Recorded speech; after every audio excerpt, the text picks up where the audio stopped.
sait que depuis 2 ans, on nous demandait très régulièrement quand est-ce qu'on retourne à Bercy. Là, on est à 60 minutes d'aller accomplir un rêve comme ça, de retourner sur un endroit où nos joueurs ont fait des exploits. Et voilà, c'est pas le cas ce soir. Il y a beaucoup de déceptions, beaucoup de frustration. Les Ducs ne joueront pas à la finale de la Coupe de France en février prochain au Palais Omnisport de Paris-Bercy.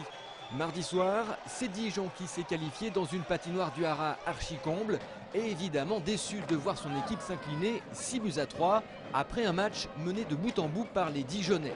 Un premier but dès la 2e minute, un second quelques instants plus tard. Les Ducs vont ensuite revenir au score, mais très timidement, puisque leurs visiteurs vont à chaque fois reprendre l'avantage. Un chiffre résume à lui seul cette demi-finale gâchée. Angers aura shooté 56 fois au but, Dijon seulement 19. C'est dire le manque d'efficacité offensive des Angevins. Pour le coach, c'est l'esprit de tueur qui est absent. Cette année, on n'a pas gagné un gros match pour l'instant.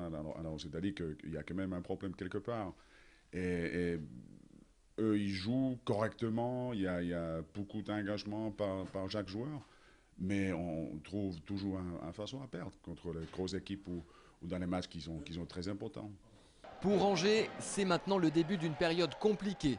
Abattus en coupe, malmenés en Ligue Magnus, les joueurs vont devoir trouver rapidement des solutions pour ramener la confiance. Les Dijonnais, eux, joueront la finale de la Coupe de France le 22 février face à Grenoble.